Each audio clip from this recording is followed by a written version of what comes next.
Hello, I will be discussing the work of Athena, the Greek goddess of wisdom, war, and the crafts. Athena was, at most, the wisest, most brave, and certainly the most resourceful of the Olympian gods. The Greek goddess was born fully armed from the forehead of her father Zeus.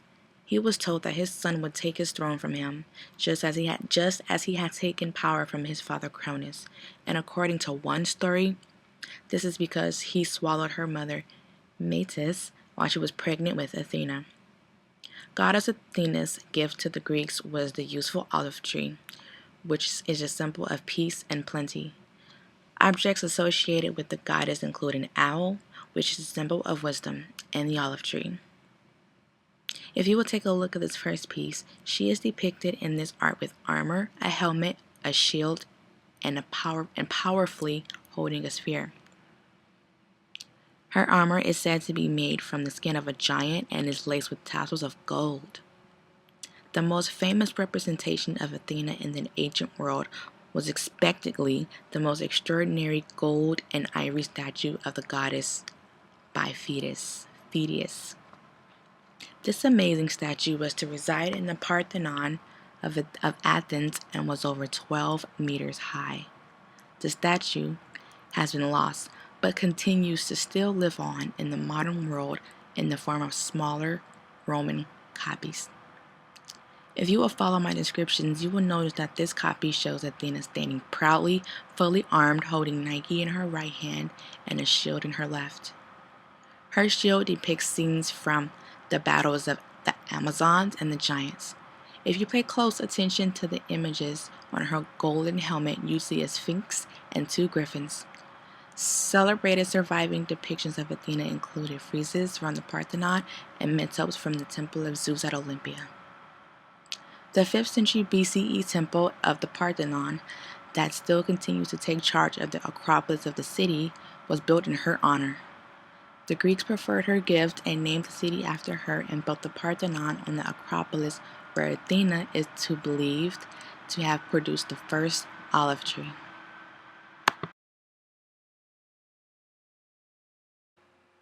The second work of art we'll be looking at is taken from the Gothic era. The name of the church is Frauenkirche, which in German means Church of Our Lady. This is a Roman Catholic church of the late Gothic style, and it's located in Munich, Bavaria, in the south of Germany. It was built in the 15th century, with the construction starting in 1468 and going until 1488. They lasted about 20 years. It was consecrated in 1494, and the architect was Jörg von Halsbach. It's located in Munich's Old Town, and from the top of the tower you have a great view of the Alps. The Gothic period started in the 12th century in France and then went on to Britain, Italy, and eventually reached Germany. And Germany was specifically related to the late Gothic era, which lasted until the 16th century, right before the Renaissance period started. Gothic art was born out of Romanesque art.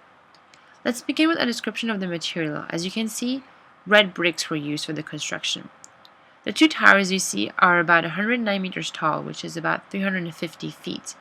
The two towers were both complete at the same time as the rest of the church complex in 1488 and are about the same height. As you can see at the top of the tower, there is no openwork spires, which was typical of the Gothic art, just because there was a lack of money during the construction time. So instead, in 1524, domes were added. The two domes are of a blue-greenish color and are copied after the Dome of the Rock in Jerusalem, which explains the rather Byzantine style of the domes, and which is different from the rest of the church, which is Gothic. Even though the styles are different, the image is still typical of the city of Munich. Let's look at the interior of the church. You can see that this is a very big space, and it can hold about 20,000 people. At the top, we see pointed arches, and these are taken from the Islamic art. We also see slender columns, which are typical of Gothic art, and they continue all the way to the roof. There are also ribbed vaults, which give the church its perpendicular Gothic look, typical of the 15th century. We also notice in the back a large window allowing a lot of light to come in. Notice that there is rather simplistic, not many ornaments. And finally, according to the Smart History website, the late Gothic art, after its flourishing period, the architectural style shifted back to the neat straight lines and rational geometry of the classical era. Finally, it is important to note that during World War II, this church was very damaged because of airstrikes. It underwent many reconstructions, and one of the few things that remained intact was, at the entrance, the Devil's Footstep, which in German is called Teufelsschritt.